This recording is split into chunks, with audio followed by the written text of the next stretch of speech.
Mais que vient-il de se passer dans le monde du web design, notamment sur Webflow? Tu n'es pas sans savoir que là, mardi 15 octobre a eu lieu la Webflow Conf et du très lourd a encore été annoncé. Et justement, on va te faire un petit récap dans cette vidéo. Mais avant... Alors la première annonce qui a été faite, et ça franchement on s'y attendait absolument pas et je pense que pas grand monde s'y attendait, c'est le rachat de Gzap. Alors Gzap, qu'est-ce que c'est? C'est une librairie JavaScript qui est à la base indépendante, qui te permet de faire des animations ultra poussées sur tes sites. Donc par exemple, si tu vas sur Awards, tous les sites qui sont faits dessus sont quasiment faits avec Gzap. Voilà, pour être très clair. Et donc là, Webflow, en le rachetant, vient d'en faire un outil pro Webflow. Ça veut dire quoi? Ça veut dire que ce sera toujours accessible à tous les devs, mais que certainement, en tout cas c'est comme ça que nous on l'imagine, eh bien pour les utilisateurs de Webflow, il y aura des facilités. On pourra l'intégrer plus simplement et donc encore plus pousser nos animations. Et ça, c'est un vrai game changer. Bien sûr, si tu veux apprendre Gzap, tu peux déjà le faire d'ailleurs. Tu peux le faire parce que nous, au sein de Corias, avec le lien qui se trouve dans la description de la vidéo, là tu peux y aller, on a fait une initiation qui est 100% offerte sur Gzap pour intégrer Gzap avec Webflow. Et on a aussi également déjà à disposition des mini-formations avec Gzap. Donc, on apprend à faire des sections animées, plein de petites choses assez sympas. Donc encore une fois, tu peux y aller en t'inscrivant avec le lien qui se trouve dans la description de la vidéo. Et prochainement, on aura, une formation complète Gzap x Webflow. Donc en t'inscrivant bien entendu, ça nous permettra nous de t'envoyer un mail le jour de sa sortie. La deuxième annonce qui est aussi totalement dingue, c'est l'IA. Alors on a déjà un petit aperçu de l'IA dans Webflow avec un assistant comme ça où on peut demander des conseils. C'est très bien, ça peut être utile, mais là, ça va plus loin. Parce que l'IA pourra clairement créer des sections pour toi.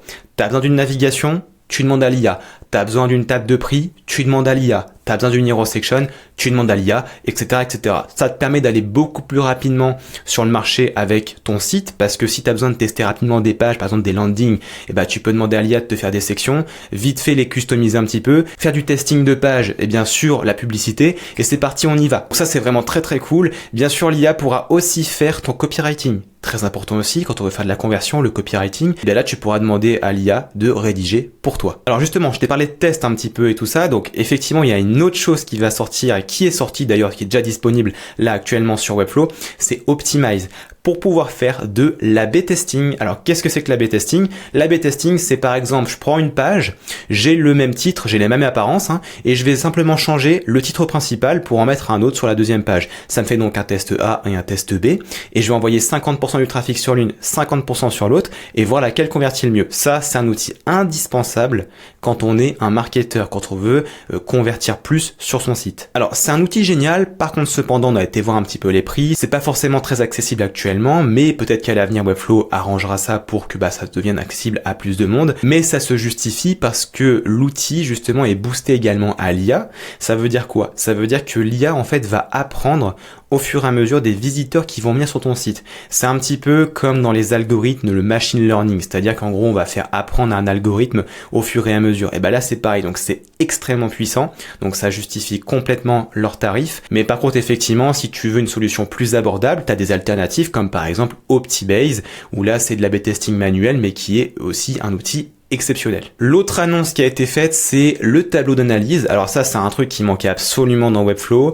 Là, on devait, pour analyser le trafic sur notre site, avoir des outils externes.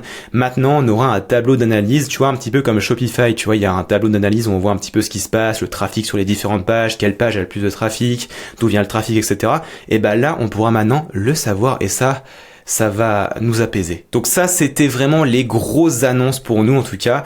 Mais après, il y a d'autres annonces qui sont arrivées aussi, notamment il y a un petit changement au niveau de l'interface du designer pour une amélioration de la collaboration entre les équipes. Donc quelques déplacements en fait d'onglets, changement de disposition, rien de bien inquiétant, on va pas se perdre non plus. Mais voilà, juste ils améliorent cette expérience-là.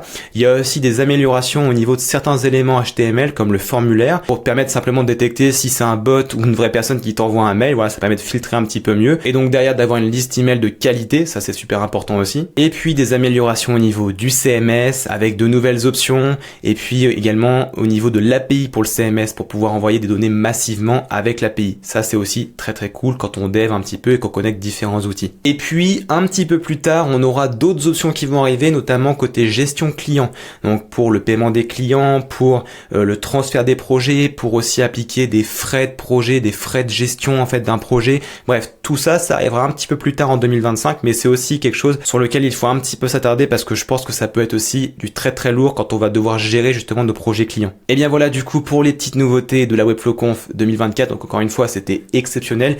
N'hésite pas à nous dire dans les commentaires quelle nouveauté, toi, te paraît la plus incroyable? Tu nous le dis là juste en dessous. N'hésite pas également à mettre un like à la vidéo, à t'abonner à la chaîne pour être tenu au courant des prochaines vidéos. Et si bien sûr tu veux devenir un pro sur Webflow, tu veux te former, tu veux lancer ta carrière de développeur no-code à succès en l'espace de 30 jours, tu cliques sur le lien qui se trouve dans la description de la vidéo, tu nous rejoins, tu te formes sur Webflow et son écosystème d'outils. Et puis nous, on se retrouve très prochainement dans une autre vidéo.